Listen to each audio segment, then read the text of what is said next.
Hello, a very good day to all dear students. Today we are conducting disaster management, chapter number 10, science disaster management. Disaster मतलब क्या होता है? Disaster मतलब कोई भी incident, accident जो बहुत बड़ा होता है, ठीक है? जैसे कि वोल्केनो इरप्ट होना, बहुत बड़ा वोल्केनो आना, फिर बहुत बड़ा अर्थक्वेक आना, ठीक है? फिर बहुत बड़ी सुनामी आना, सैलाब आना, फ्लड आना. तो ये सब चीजों से क्या होता है? ये सब चीजों से human life, animal life, civilisation सारा डैमेज हो जाता है, ठीक है? जैसे कि अगर समझो जंगल में लाइन स्लाइड हो जाता है बहुत बड़ा, या फिर जंगल में अर्थक्वेक आ जाता है, तो सारे प्लांट्स जमीन में धंस सकते हैं, ट्रीज जमीन में धंस सकते हैं. उससे कभी कभी आग भी लगती है. जंगल पे सुना होगा ना, ऑस्ट्रेलिया में आग लग गई जंगल में, फ्रांस में लग गया, अमेरिका में लग गया, बहुत सारी जगह पे ऐसे फायर भी कैच होता है. अब फायर कैच होने से क्या होगा? बहुत सारे प्लांट्स, ट्रीज का लॉस हो जाता है हमको, ठीक है? प्लस एनिमल लाइफ डैमेज हो जाती है. और अगर नजदीक में विलेजेस होंगे, शहर होंगे, तो उनको भी नुकसान हो जाता है, ठीक है? Now we have studied two types of disaster, namely man made and natural. Disaster कितने टाइप के होते हैं? दो तरीके के. एक होते हैं मैन मेड, एक होता है नेचुरल. मैन मेड डिजास्टर मतलब क्या? मैन मेड मतलब ऐसे डिजास्टर जो हमारी वजह से हो रहे हैं. मैन मेड डिजास्टर्स मतलब जो हमारी वजह से हो रहे हैं वो हो जाएंगे मैन मेड डिजास्टर्स. और नेचुरल डिजास्टर मतलब जो डिजास्टर नेचुरली हो रहे हैं एनवायरनमेंट में, जैसे अर्थक्वेक नेचुरली आ गया, हमने कुछ नहीं किया. फिर सुनामी आ गया, नेचुरली आ गया, हमने कुछ नहीं किया, ठीक है? तो ये हो गया हमारे क्या? Natural disasters. और मैन मेड डिजास्टर्स में हो सकता है जैसे केमिकल्स वगैरह का यूज करना, फिर पोल्यूशन, सॉइल पोल्यूशन हो गया, एयर पोल्यूशन हो गया, नॉइज पोल्यूशन हो गया. ये सारे पोल्यूशन अगर हम करेंगे अपने आप से तो उनको बोलेंगे मैन मेड पोल्यूशन, और या फिर मैन मेड डिजास्टर. पोल्यूशन तो एक टाइप हो गया, बट वो ज्यादा हो गया तो डिजास्टर भी हो सकता है ना. डिजास्टर मतलब बहुत बड़ा फर्क पड़ना या प्रभाव पड़ना, उसको बोलेंगे डिजास्टर.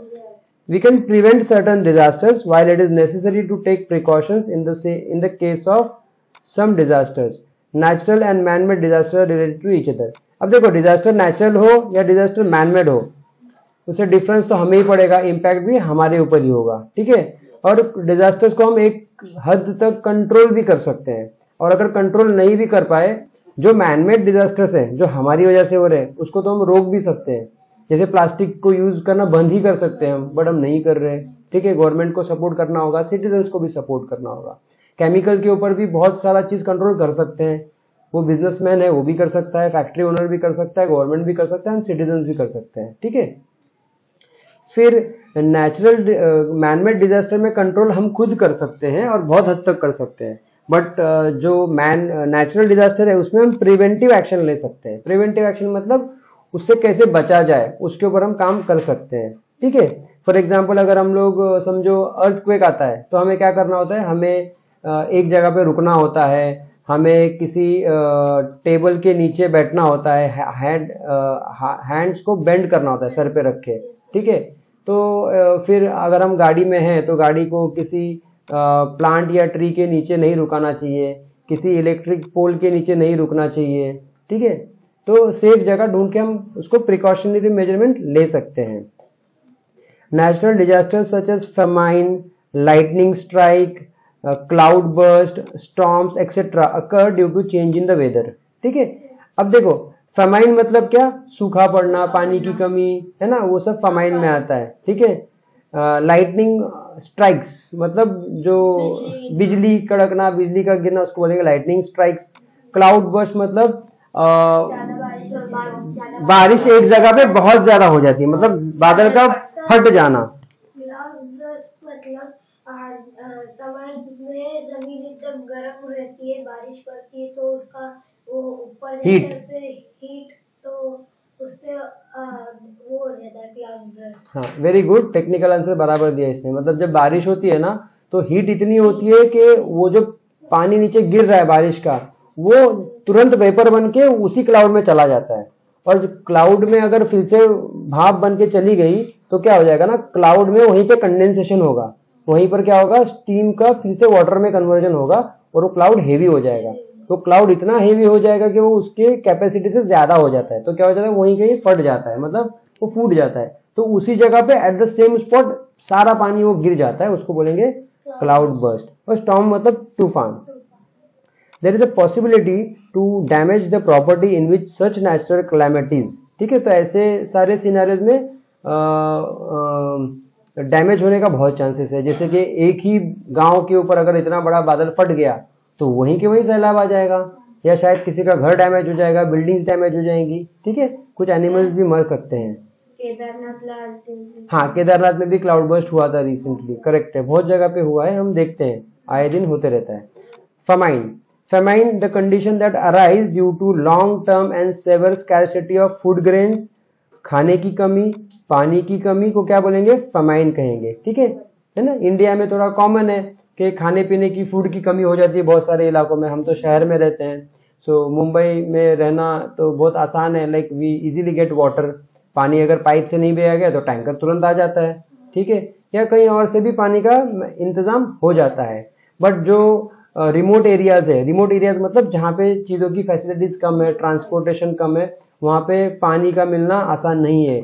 वहाँ पे 8-8, 10-10 दिन के बाद एक टैंकर पहुँचता है, वाटर टैंकर, पूरे गांव में एक टैंकर पहुंचेगा तो लोगों की भीड़ लग जाती है, फिर लोगों में धक्का बुक्की हो जाती है, फिर अगर लाइन नंबर आ भी गया तो 1 या 2 वो जो होता है ना बकेट वाटर मिलेगा, तो उसमें क्या होगा, 1-2 बकेट वाटर में नहाएगा क्या और नीचे उड़ेगा क्या। 2022 में नवी मुंबई में क्लाउड बर्स्ट हुआ था, यस, 2020 में नवी मुंबई में क्लाउड बर्स्ट। तो बहुत सारे प्रॉब्लम्स है, अभी फामाइन का भी प्रॉब्लम है, वो मतलब वो नेचुरल भी है और कुछ हमारी मिस्टेक की वजह से भी है। अगर हमारी गवर्नमेंट, हमारी सरकार, हमारी हुकूमत अगर उसको अच्छे से कंट्रोल करे तो हो भी सकता है। जैसे कि मैं एक एग्जांपल दे रहा हूँ, rain water harvesting. Rain water harvesting में क्या होता है, हमें एक पानी के अंदर बहुत बड़ा टैंक बनाना होता है, जहाँ से एक जगह से पानी को हमें नेचुरली जो पानी आएगा उसको हमें यहाँ से जमा करना होता है, और जैसे ही पानी ड्रॉप होगा तो यहाँ से हमें उसको अंदर जमीन के अंदर सेव करना होता है। तो वो बहुत ही easy, rain water harvesting system बहुत इजी है, बट हमारी गवर्नमेंट नहीं कर रही है। हाँ, बहुत सारे बिल्डिंग्स में ये सिस्टम कंपलसरी किया हुआ है, बड़े बड़े मेट्रो सिटीज में, बट सिस्टम कंपलसरी होने के बावजूद भी वो वर्किंग नहीं है, उस पर कोई ध्यान नहीं दे रहा है, जबकि इजी चीजें, इजी रिसोर्स है। बहुत सारे बिल्डिंग्स में ये सिस्टम है, कंपलसरी किया है गवर्नमेंट ने, बट लोग बनाते हैं बट उसको यूज नहीं करते हैं।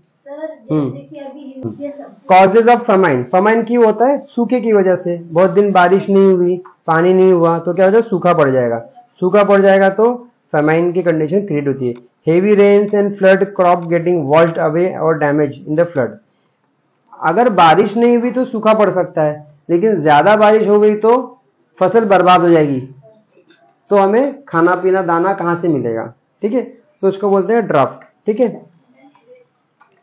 अभी इसमें क्या होता है, टेम्परेचर का बदलना, बारिश आना, ज्यादा बारिश आना, तूफान आना, ठीक है। कभी कभी ऐसा होता है कि कैट्स, रैट्स, एनिमल्स होते हैं ना, एनिमल्स भी कभी कभी फसल बहुत ज्यादा बर्बाद कर देते हैं। समझो किसी एक शहर में कीड़े मकोड़ों की ज्यादा, मतलब ज्यादा जम्स बढ़ गए, जिससे उन्होंने पूरी फसल बर्बाद कर दी। तो ऐसा भी सुनने में आता है कभी कभी कि वहां पर इतने सारे वायरसेस आ गए कि पूरी फसल बर्बाद ऐसी सड़ गई। रैट्स भी करते हैं। हाँ, रैट्स भी करते हैं, ठीक है। फिर नेचुरल क्लाइमेट लाइक अर्थक्वेक आ गया तो भी प्रॉब्लम हो सकता है।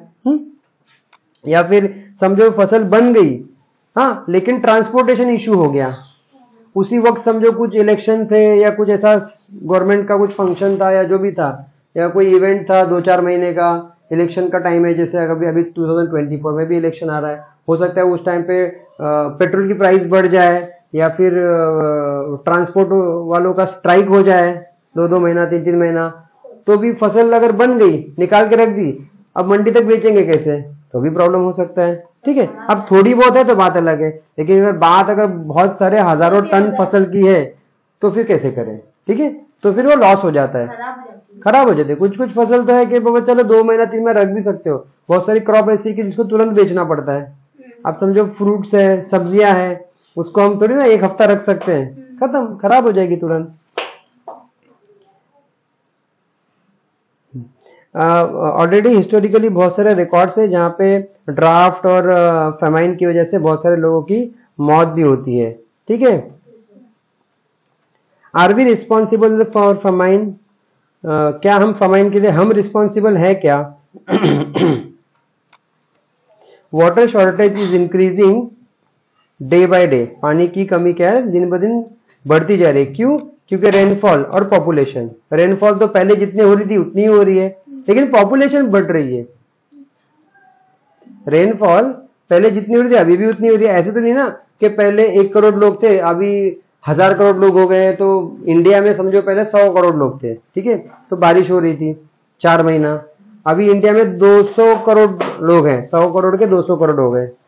तो बारिश 4 महीने की जगह 8 महीने लग रही है क्या? नहीं लग रही है। हाँ, कम ही हो जा रही है, ज्यादा भी नहीं हो रही है, सेम भी नहीं हो रही, इनफैक्ट थोड़ी थोड़ी कम भी हो रही है ना। कभी कभी हमें फील होता है कि ये सब तो बारिश बहुत कम हो गई। तो ऐसी सिचुएशन में हम क्या करें? तो ये नेचुरल सिचुएशन क्रिएट हो सकती है। हाँ, हम क्या कर सकते हैं?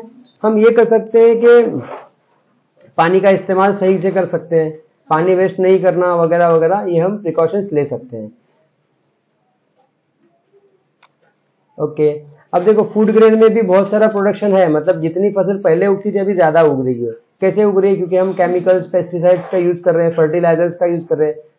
पेस्टिसाइड्स मतलब कीड़ों मकोड़ों को मारने की दवा, और फर्टिलाइजर मतलब खाद, जिससे प्लांट को और एनर्जी मिलता है, हाँ जल्दी बड़े होते हैं। सर फार्मिंग में एक दवा भी डालते हैं जिससे जल्दी हाँ, तो जल्दी उगना, जिस दवा से जल्दी प्लांट्स ग्रो होता है, बड़ा होता है, एनिमल्स खराब नहीं करे फसल को।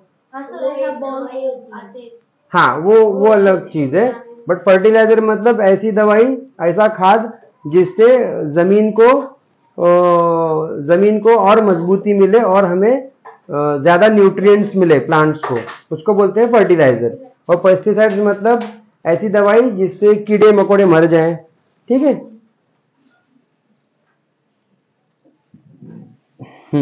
तो अगर हम पानी का बराबर से प्लानिंग करके यूज करें और उसको रीयूज करें तो भी, मतलब बहुत बार ऐसे होता है कि हम पानी का इस्तेमाल करते हैं और फेंक देते हैं, बट पानी को रीयूज भी कर सकते हैं। जैसे कि मैंने कहीं देखा कि मतलब कि ऐसा वॉश बेसिन में हम हाथ धोते हैं ना, तो हाथ धोने का पानी वो टॉयलेट के फ्लश के टैंक में चला जाता है, तो रीयूज हो गया ना। वैसे भी टॉयलेट के फ्लश में कौन सा पानी है नहीं है क्या फर्क पड़ता है, ठीक है।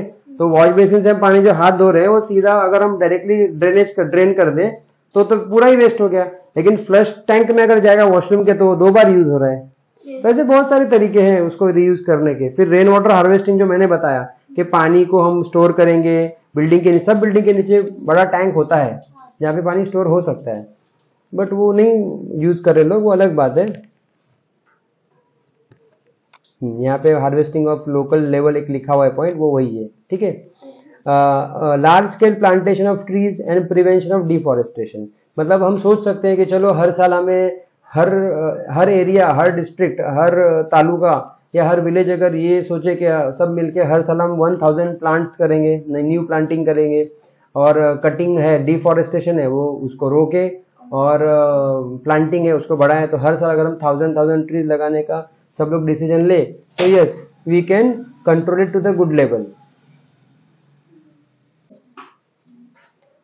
Okay, large scale tree plantation करेंगे अगर हम बहुत प्लांटेशन करेंगे तो हमें फमाइन का भी इशू नहीं होगा और हमें लैंड इरोजन का भी इशू नहीं होगा। मतलब जब बारिश आती है तो मिट्टी बह के चली जाती है ना, उसको बोलते हैं लैंड इरोजन। मतलब मिट्टी बह जाएगी तो क्या है, उसके साथ में न्यूट्रिएंट्स भी चले जाते हैं, है ना।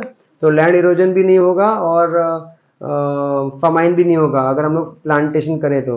क्योंकि प्लांटिंग करने से क्या होता है, पानी रुक जाता है, बहता नहीं है। जितना पानी रुकेगा उस जमीन में उतना पानी वो एब्जॉर्ब होगा उस जमीन में, और जितना पानी जमीन के अंदर जाएगा उतना रिसोर्सेज वहीं पे स्टोर होगा ना, आपके गांव में, आपके शहर में स्टोर होगा। तो आप वहां से बोरिंग वाटर कर सकते हो। अभी आप देखो शहर में आप बोरिंग वाटर करो, खोदो, देखो सब बिल्डिंग वाले खोदते हैं बोरवेल का वाटर के लिए, बट पानी मिलता है क्या? मैक्सिमम लोगों को नहीं मिलता है। कहां से मिलेगा? जब यहाँ पे पानी को, जब बारिश होती है तो पानी को जमीन में एब्जॉर्ब होने के लिए जगह कहां पर है? या तो बिल्डिंग से या तो रोड से। यहाँ पे प्लांट ही नहीं है ना, तो फिर वो नुकसान हो जाता है। सर जैसे माउंटेन्स पे लोगों को बारिश से लैंडस्लाइड होती है उससे भी बहुत नुकसान करता है। हाँ, उससे भी लैंडस्लाइड से भी बहुत नुकसान होता है, पूरे गांव भी कभी कभी डैमेज हो जाते हैं।